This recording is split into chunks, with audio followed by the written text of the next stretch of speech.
अरे अंकल आप। नमस्ते अंकल। नमस्ते नमस्ते बेटे, कैसी हो?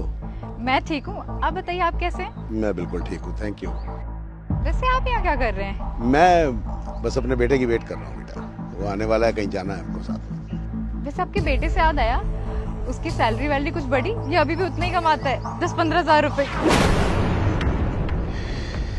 ठीक है बेटे, अच्छा कर रहा है, हम लोग बहुत खुश हैं। वैसे अंकल एक बात बोलूं, बुरा मत मानना, बहुत अच्छा हुआ कि मैंने आपके बेटे से शादी नहीं करी। आप वैसे भी मेरे पापा की कंपनी में एक मामूली से मैनेजर ही तो थे। मैं आपके बेटे से शादी करती तो मेरी कितनी इंसल्ट होती। कौन सी लड़की आपके बेटे से शादी करती जो सिर्फ 10-15 हज़ार रुपए कमाता है, और वो भी मुझ जैसी लड़की जो इतनी हाई मेंटेनेंस वाली है, वो तो कभी ना करती। कोई बात नहीं बेटे, वक्त वक्त की बात है।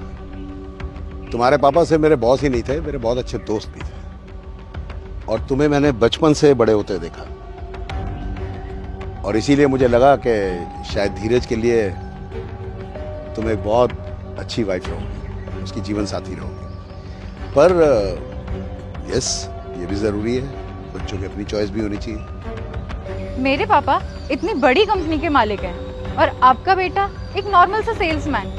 आप खुद ही सोचो मैं उसके साथ कैसे शादी कर लेती। अच्छी बात है जो मैंने उसे मना कर दिया। वैसे आपको पता है अंकल, मेरे पापा ने जिससे मेरी शादी करवाई है उसकी सैलरी पूरी 1.5 लाख रुपए है, और आप सोच रहे हो आपका बेटा मामूली सा 10-20 हज़ार मुझे कैसे धक्के खिलाता हर जगह। और वैसे भी आपके बेटे और मेरे हस्बैंड में बहुत डिफरेंस है।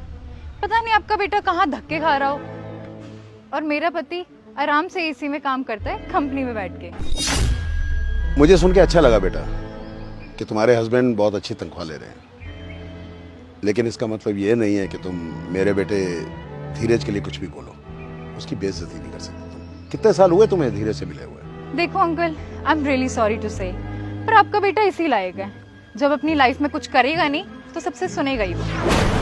आपको नहीं पता आजकल के टाइम पे सबसे पावरफुल चीज है पैसा। ये तो बस कहने वाली बात है कि हम खुश हैं, जिसके पास पैसा नहीं है वो खुश नहीं है। पता नहीं मुझे क्यों ये गलतफहमी थी कि तुम बहुत सुलझी हुई, बहुत समझदार लड़की हो।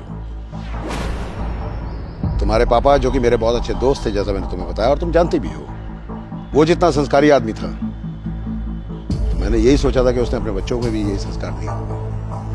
लेकिन नहीं, अफसोस, मेरी तुम्हारे बारे में सोच गलत थी। इतना गरूर, इतना घमंड ठीक नहीं है बेटा। वैसे कौन सी कंपनी में है तुम्हारे हस्बैंड? यहीं कहीं किसी कंपनी में है? ये जो सामने ऊंची सी बिल्डिंग दिख रही है, इस कंपनी में मैनेजर है मेरा हस्बैंड।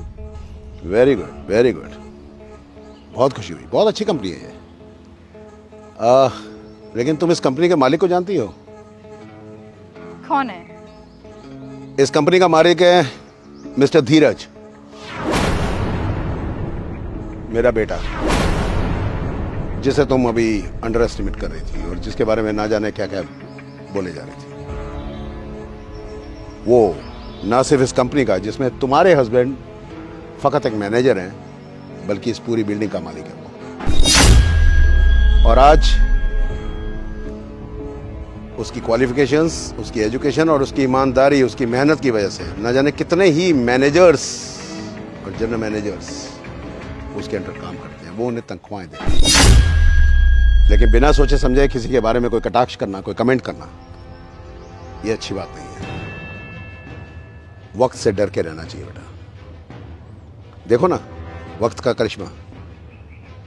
कल मैं तुम्हारे पापा की कंपनी में मैनेजर था, और शायद इसी वजह से तुमने मुझे छोटा जानकर मेरे बेटे के साथ शादी करने से मना कर दिया, स्ट्रेट अवे रिफ्यूज कर दिया था, धिक्कार दिया था मैं।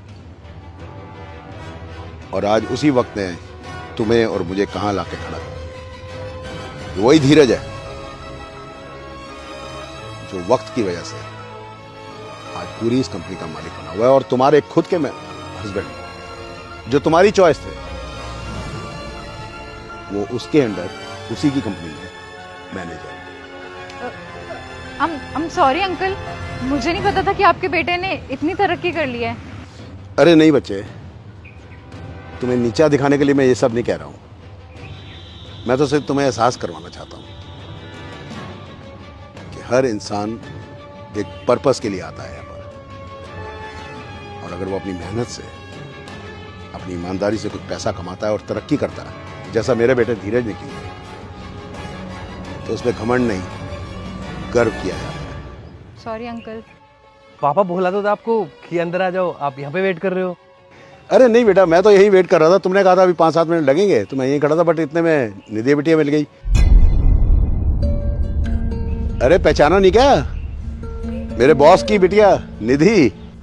अच्छा अच्छा, हाय निधि। हाय।